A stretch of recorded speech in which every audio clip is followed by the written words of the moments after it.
all across America and around the world. This is Veterans Radio. This is Veterans Radio.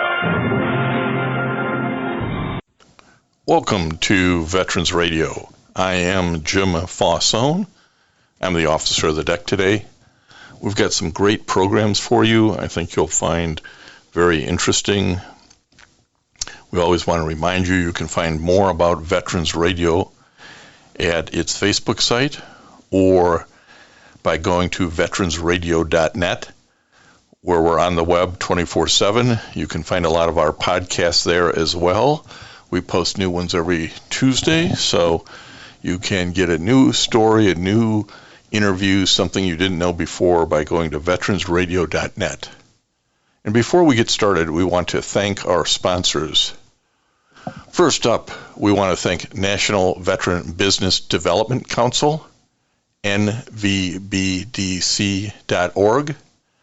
It was established to certify both service-disabled and veteran-owned businesses. You'll find out how they can help your business by going to nvbdc.org. We also want to thank Eisenhower Center. It's a brain injury recovery center. Learn more about eisenhowercenter.com. They're located in Michigan and in Florida. We want to thank Legal Help for Veterans. Legal Help for Veterans fights for veterans' disability rights all across the nation. You can reach them at 800-693-4800 or on the web at legalhelpforveterans.com. Contact us if you'd like to be a sponsor on Veterans Radio, and let's move on to our program. We want to welcome to Veterans Radio today Abe Kamarck. Abe, welcome to Veterans Radio. Hi, thanks for having me. Really appreciate it. Well, this is a Navy veteran who's in a really interesting business venture that we want to talk about, True Made Foods. But before we get to that, let's talk a little bit about how a nice kid like you ended up in the Navy. Yeah, good question, right? Actually, my parents never would have guessed that I would. Well, no, I knew at a young age I wanted to go into the military, and I've always talked about it. They figured it was they thought it was just a phase, didn't they? Right. Yeah, my baby boomer hippie parents were not into the whole idea. So, but they turned their they changed their tune when they found out the Navy would pay for college. So they were very excited by that proposal. So that really turned them around, and they've been really proud and excited since then of it. And impressed too. So I mean, I think they weren't like anti-military or anything like that. Well, you grew up in Washington D.C. and you went to Vanderbilt University, which is not cheap. So talk to us through getting through Vanderbilt and then the 8 years in the Navy as a Seahawk helicopter pilot.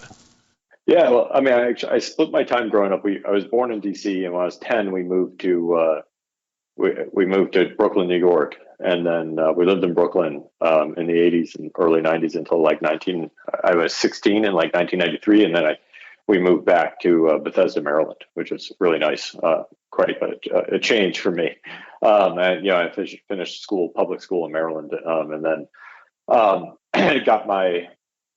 And I applied to the Naval Academy and I applied for my ROTC scholarship. And I was lucky enough to accept it to the Naval Academy. And I also ended up getting my ROTC scholarship and decided to turn down my placement at the Naval Academy to go to Vanderbilt on ROTC scholarship, which for me was the right decision. I always think back, I think that was a good decision for me because I just think I needed some time to grow up and mature and get some wildness out of me, and I think I wouldn't have been a good placement at the academy. I probably would have gotten in trouble way too much. To be honest about it, you don't tell your kids that today, right, but to be honest about it, we're pushing our kids towards the academies. Of course, we live in Northern Virginia right now, so trying to get them into the academies from this this area is so hard. But that's whole nother story. But yeah, we are. But then my wife is a Naval Academy graduate, so we met in service. So obviously, so we've been been a big fan of Navy ever since, and they've become our go-to college football team to cheer for since we live in Northern Virginia. It's close. Yeah, well, you enjoyed it this year, that's for darn sure. Right? Yeah. I mean, the season wasn't great, but then they ended on the right note. All you have to do is beat Army. Right. It's it's an interesting team to cheer for in that way. But it's a little bit more fun than Vanderbilt, because I'm rooting for Vanderbilt. Though I still root and cheer for Vanderbilt as a football team. It's painful sometimes. What was your undergraduate degree in? I did a international relations, East Asian studies focus, because I was taking Japanese at the time, and I wasn't going to get credit for it because I had tested out on needing a language requirement unless I was part of my major, and so I didn't want to be taking all these hours of a language that doesn't. Go towards now remember, Veterans Radio listeners, we're talking to Abe because he's now the owner and founder of this food company. So we just heard his undergraduate's in international relations, and he's gone through Vanderbilt on a ROTC scholarship, so he's got to do his payback to the U.S. Navy, and you become a helicopter pilot. None of this yet sounds like you should have anything to do with the food industry. Yeah, that's a crazy thing about the food industry, right? But yeah, it's it's just what happens. I think actually my Navy time, and I think specifically being a Seahawk helicopter pilot, I was a Lamps pilot, a Bravo pilot with Bravo version, which means we flew off of they're now called the Romeos. That's how old I am. We've been your airframe has been replaced, but my the airframe I flew, the Bravo, was the 60 Bravo, flew on the back of small boys on cruisers and destroyers and things like that, and frigates. And we deployed in small detachments, and you had to be you're a multi-mission aircraft, so you had to be ready for your missions to change all the time, and you had to be training all the time to do different types of things.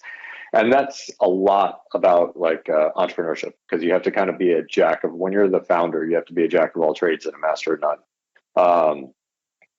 You have to be able to understand everything. I got to be able to understand finance and sales. I got to be able to do it, but I don't have to be the absolute expert at it. I just have to be, 80% proficient, 75% proficient at it. And then when things get really important, then I can hire out for somebody who's the full expert. That's when you call in the chief on the helicopter, right?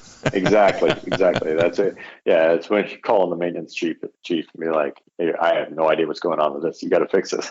So, but yeah, and I probably broke it. But so that's kind of the point. Like, being a pilot in the Navy, especially a helicopter pilot, and especially my airframe, I think was a really good preparation for entrepreneurship that way, is like being entirely flexible. And I think as an officer too, you're not expected to be an expert in any one thing necessarily. You have to be you have to kind of be always have the big picture is what you're supposed to be doing. Like, at least that's how we were trained. You had to always know the big picture and be focused on the big picture and know how everything works together, and being able to rely on your people who know more about you on certain things, certain areas where specific knowledge is really important. Specific and deep knowledge is really important. So, but wait a minute, because I'm going to bring this closer to why this Navy officer thought he could actually pull this off. After getting out of the service, you went and got your MBA at the London Business School, and after that, your career took you into the food business or food industry, not specifically into making condiments, if you will, but gave you sort of this global picture of how the food industry works kind of on a worldwide basis. Give us a little bit of that, and then we'll get into 2015 when you actually decided, hey, I'm going to give this a try. Yeah. I actually had a crazy time. I think, people today have it a little bit easier when you're getting out. There's a lot more programs for you, things like this. Well, to say the worst is, I actually got my MBA while I was still in, which was a huge benefit. Big lucky. I was stationed in England at RAF Molesworth, and I was able to do. They let me do an executive MBA, so I did my executive MBA at London Business School. So just commuting down to London on weekends and at nights, and then sometimes doing like taking a week of leave and doing a class in a week. And so that was a great experience. I was really lucky to be able to do that. The problem is like graduated and got out. I graduated from my MBA in 2007 and got out of the military in January 2008. And one of the worst times to ever leave military service, because it was the deep part of the recession yeah. just taking off. And and I was not prepared for. I wasn't prepared for looking. I did not do a good job of preparing myself for looking for employment like post. I just kind of had this idea and thought that like, oh, I got this great, fantastic MBA right now. And they somehow, the top MBA schools do a little bit of a bad job of this, where they do really build you up thinking like, oh, you've got this MBA, everybody's going to want to hire you right now. And that's not, even in the best of times, that's not always really true. You really do need to hustle and figure out what industry you want to get into, especially if you're switching industries. And this is the challenge with the veterans too. It's like, we don't know how to communicate our skills. We don't know how to communicate what we do well. And it's not hard. I mean, I would tell any veterans that are looking at getting out, and if you figure you want to go into an industry, it's just to do as much research as you can about that industry, like what are the economics of it, do a Porter's 5 forces kind of analysis on the industry, figuring out who the big players are, what the economics are like, what the pricing is like, figure out as much as you can. There's a lot more of that information available now, obviously, because the internet's exploded so much more, and there's so many more people you can reach out to and talk to them about how the industry works. What is really critical for success in that industry, so that when you go into an interview, you can write your specific resume or cover letter or your application to a job focused on that, and then then you can then you can answer real questions in the interview, where it's not just like, oh, I'm a team player and I learn really fast. Everybody says that, and everybody says that, and it's 99%. It's not true, right? Because everybody, veteran or non-veteran, they always say those same things. And if you're hiring, like now, I've been in a position to hire all the time, and like you hear that stuff, and you're just like, yeah, I've seen everybody says that, and it's almost never true. So people who are hiring just can discount those statements, right? Because it's just a constant, it's just noise. So you want to hear where people are like, well, I see the thing that will win you over in an interview is like going in and saying like, well, I see with your industry, like what you're doing right here is really great. I feel like I could help you with this by doing X and Y and helping you to more level. More specifics and more specific. And I guess I'm kind of interested, and I'm going to have you fast forward through this period, because there's like 7 years between when you get out and before you start Crew Made Foods, and that really lays the background, or the foundation, if you will, for being able to go into this new venture. Right. So, yeah, what happened to me, I mean, I got out in 2008. Nobody was hiring. I would get interviews, but they were just going through the motions. And again, I wasn't very great at the interviews at the time too. I wasn't prepared. I didn't trade. I didn't really know what I was doing. I was not prepared. And, having 8.5 years in the Navy didn't help me at all either, when everybody was looking for a job because everything was falling apart. And like these industries like banking and consulting were falling apart, and they were firing people, and they weren't hiring, but they were going through the motions to pretend like everything was fine. And so you get an interview, but there wouldn't be a chance that you had a chance to get in there. And they especially wouldn't hire somebody who has 8.5 years of military experience and 0 corporate experience, right? So you quickly become, in that type of situation, I quickly became bottom of the rung. So my wife and I had just had our first kid. My wife had been out she got out a few years before me. She got her grad degree in public policy and economics from LSE. We had student debt. We had our first kid, and we were pregnant with our second. And we were living in London with only savings in dollars, and the pound was 2 to 1. So it was not a great situation. My granddad was getting near to the end of his life. He was in his mid-90s at this point, and he was starting to gift out some of his money. So he gave us like $9,000, and that helped us survive. So that was a huge help. And then we did some consulting work and things like this. We would find odd, consulting jobs that we would be able to do. But this is that situation of like really no job prospect, no aspect whatsoever, and just everything looming over us was really scary. And that's kind of what drove me into this really pushed me more into the entrepreneurship thing and being able to do anything in any place, anywhere. And that drove me then to going into emerging markets because, and I was always interested in emerging markets, but this really pushed me in because that was the only place where you could really find a job at the time. So I actually took a job in Bulgaria. Like 2 weeks after my second son was born, I moved to Bulgaria. My wife moved back to the US and lived with my parents. I took a job in Bulgaria where I ran a plastics factory. I knew nothing about plastics. I didn't speak Bulgarian. We lived in a small town. And that was like an MBA for like a post-MBA doctorate, I guess. It was because I was actually running a business, hiring and firing people, doing financial statements, trying to raise money for the business to keep it going, all these different things at the same time, and trying to make this business profitable that had been unprofitable for 3 years. And so that was like a great thing and that really, even though that didn't really work out because the owner was a jerk and he was an American hedge fund guy living in London. And as soon as we made the company profitable, he took all the money out to cover his losses in the market. So that was another lesson, a hard lesson on that, you don't trust the finance guys. And two, that but I learned, and so financially it didn't work out great, but I learned a ton about how to run a real business, like a manufacturing business, and run with real products and things like that.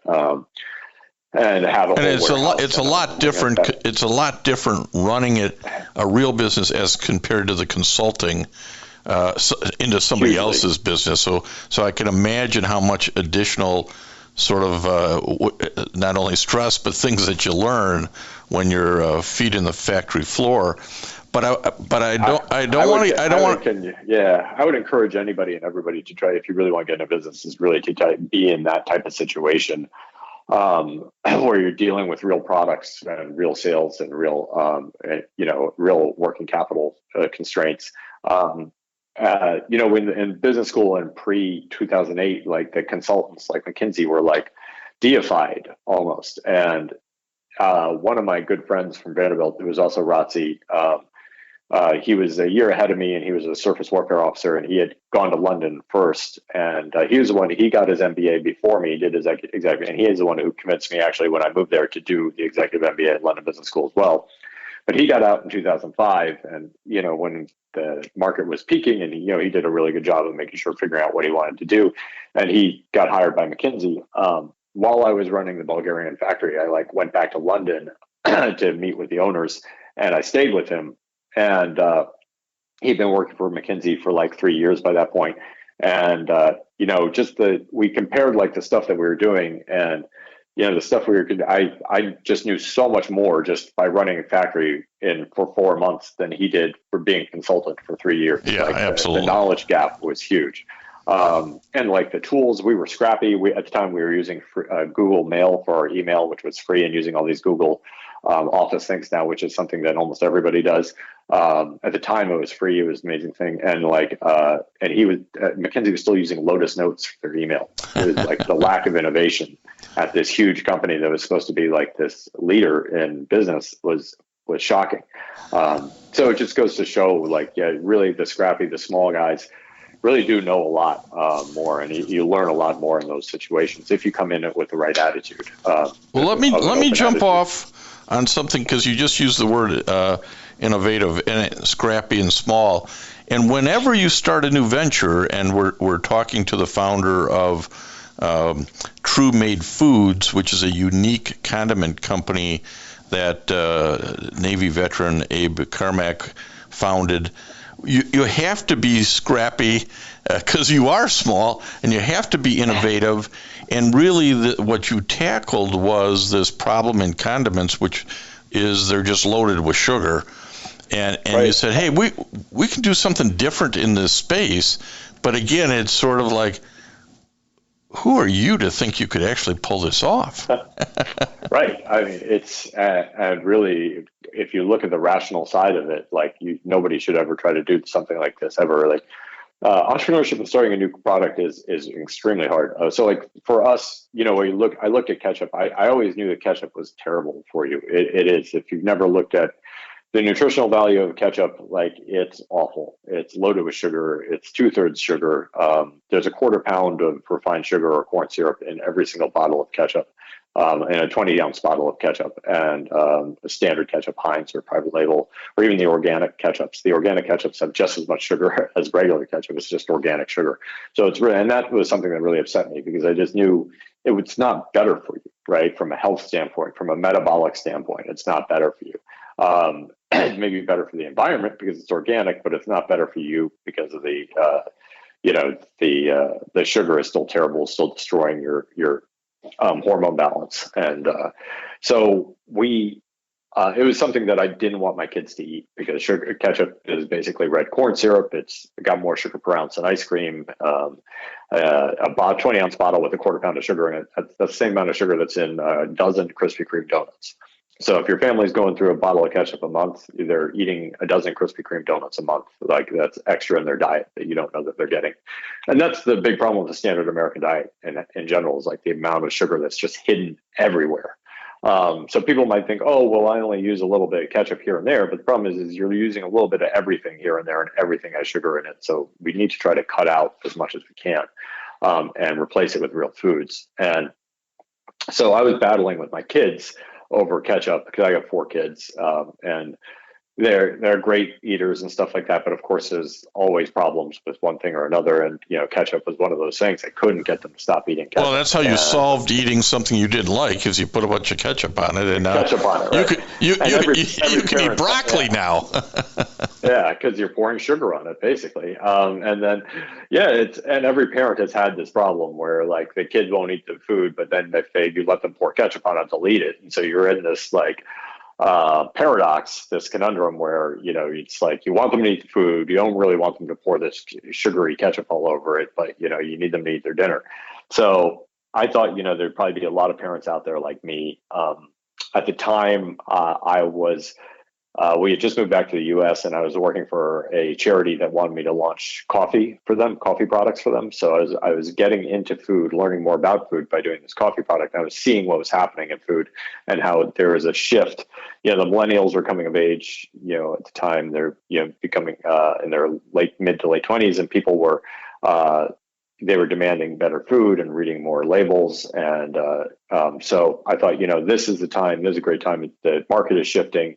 The big brands don't have as much brand equity anymore, brand loyalty. And so this is a good time to try to start something and really change something. And I just assumed, I solved a problem that was for myself. Like, I was tired of losing the battles at the dinner table. So I wanted to win the war. So I, created a better ketchup. And the whole idea came about because somebody I knew gave me the idea of putting veggies in ketchup. And I was like, well, that's freaking genius. And he had a terrible idea, which was like, you need to add more sugar to cover up the taste of the veggies. So I was like, no. I was like, no, that's not how it works. The veggies are sweet. And I knew this growing up because I've always been a big cook. Like my mom taught me. My mom's Sicilian, and she taught me to cook at a young age. I was the oldest kid, so I was always helping with making dinner. And both my parents worked too. So we were always helping out. Everybody was doing. So I had to pitch in somewhere. And so I would also help my mom make pasta sauces all the time because we always made pasta sauce, and we always had pasta sauce in the fridge or the freezer, ready to go.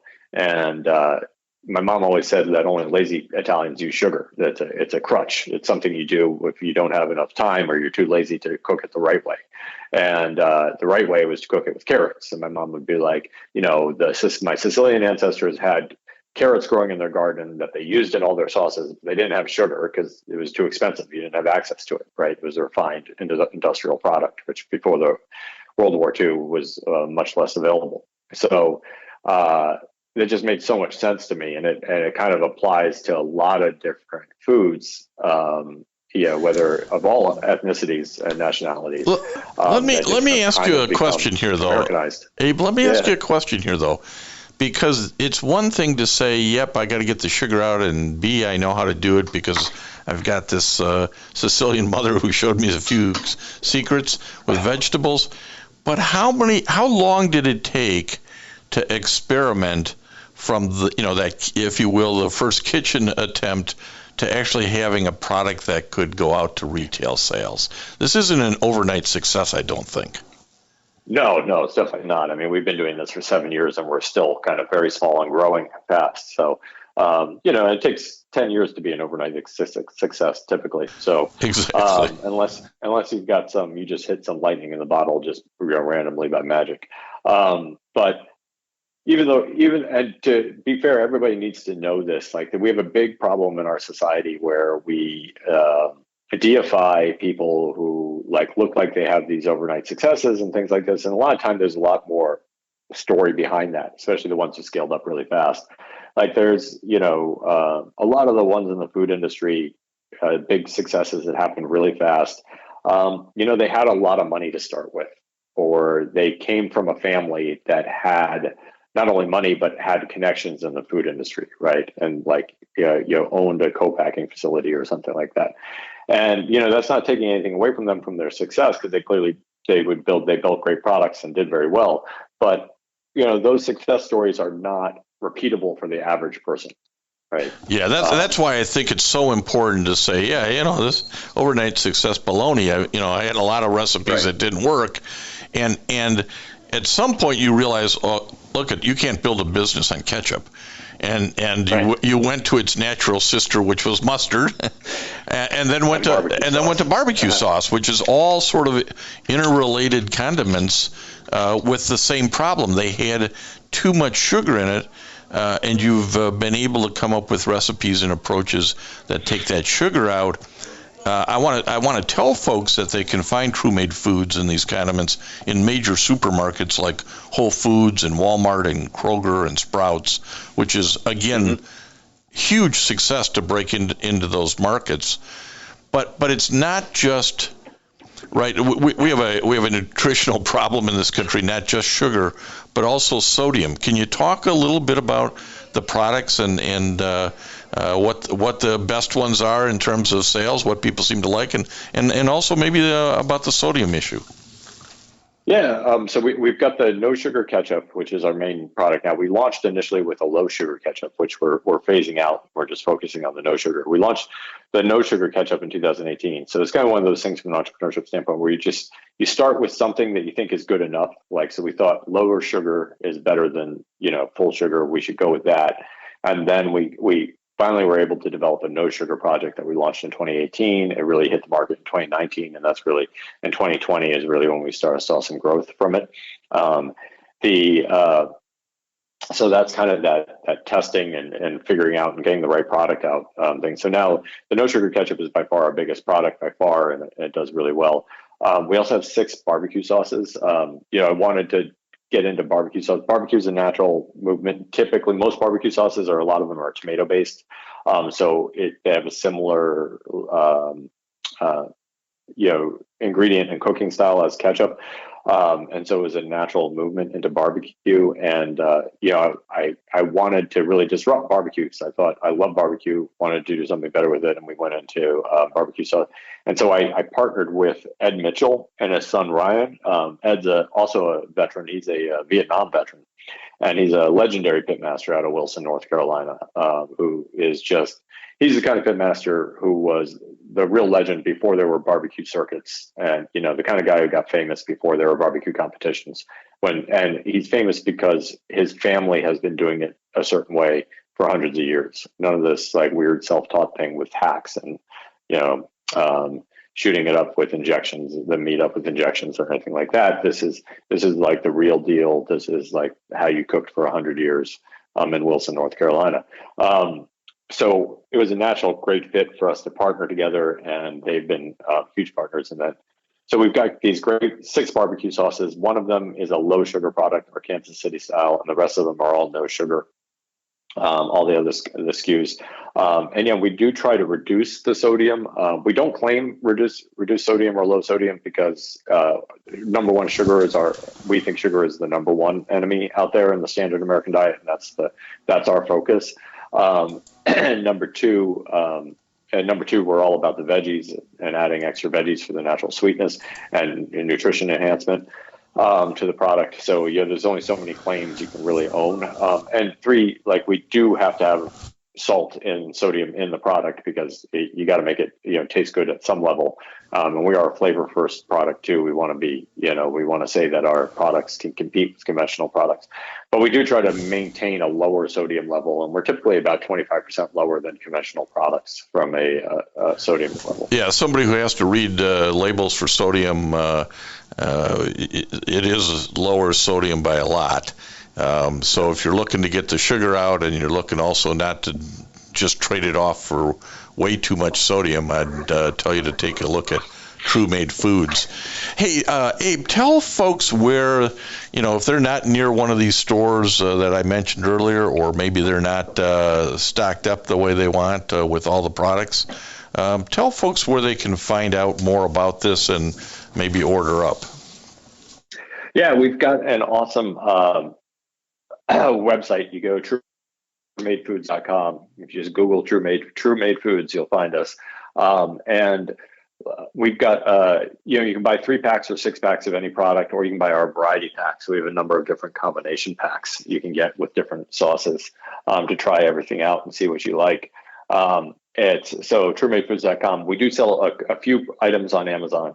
Our biggest sellers are the ketchup, the sriracha, and the Kansas City style barbecue sauce are on Amazon as well. And we'll be adding the other products soon on Amazon in 2022. But for now, it's multi-packs on our website is the best thing if you're not near a Kroger or a Whole Foods or Sprouts. But if you also go to our website and use the Find Us store locator, if you go to the website and click on Find Us, the store locator does a pretty good job of finding which products are sold near and around you based on your zip code or by looking at your IP address. So it's a great business model, innovative, scrappy, really hits a need in the kitchen for folks to get some sugar out and lower sodium. We're really happy, Abe Kamarck, that you were able to spend a little time with Veterans Radio today and explain how a nice kid from Washington, D.C. and Brooklyn, New York, got through the Navy to the London Business School and ended up thinking, I got to fix this ketchup thing. So a great story. Abe, do you have more products in the pipeline you can talk about? Yeah, we're launching 3 rubs next year. So they'd be fantastic rubs. They're again family recipes from Ed Mitchell. Each one of these rubs has been refined by generations of pitmasters coming from Wilson, North Carolina. And we've got a pork rub, a rib rub, and an all-purpose rub that are coming out, and they're just amazing. I've been using them. The samples that we've been making, I've been using them all fall. On ribs and pork shoulder and chicken for the all-purpose stuff, and it's just incredible. So it's really exciting. They're all no sugar added, all natural products. So they'll all be Whole30 and Paleo certified. Really excited for those to hit the shelves, and they'll be available on the website as well. So really, really great products that we're really excited about. Abe, thanks for spending a little time with us today on Veterans Radio. Thank you. Thanks for the time. I really appreciate it. And I want to thank everybody for listening to Veterans Radio today. I am Jim Fausone. It's been a pleasure to be your host. I'm a veterans disability lawyer at Legal Help for Veterans, and you can reach us at 800-693-4800 or legalhelpforveterans.com on the web. You can follow Veterans Radio on Facebook and listen to its podcasts and internet radio shows by going to veteransradio.net. And until next time, you are dismissed. If you have a VA claim denied by the Board of Veterans Appeals, contact Legal Help for Veterans at 1-800-693-4800. They're experts in handling cases before the U.S. Court of Appeals for Veterans Claims. Their number again, 1-800-693-4800. We again want to thank our National sponsors, the National Veterans Business Development Council, nvbdc.org, Eisenhower Center, VA Ann Arbor Health Care System, the Vietnam Veterans of America Charles S. Kettles Chapter, Ann Arbor, Michigan, VFW Graf O'Hara Post 423 in Ann Arbor, and the American Legion Presscorn Post 46, also in Ann Arbor. They keep us on the air, as does your support. Go to Facebook, go to veteransradio.net, and support our efforts. And until next time, you are dismissed. Judy was boring. Hello. Then Judy discovered ChumbaCasino.com. It's my little escape. Now Judy's the life of the party. Oh, baby, mama's bringing home the bacon. Whoa, take it easy, Judy. The Chumba life is for everybody. So go to ChumbaCasino.com and play over 100 casino-style games. Join today and play for free for your chance to redeem some serious prizes. ChumbaCasino.com. No purchase necessary. Void where prohibited by law. 18+ terms and conditions apply. See website for details.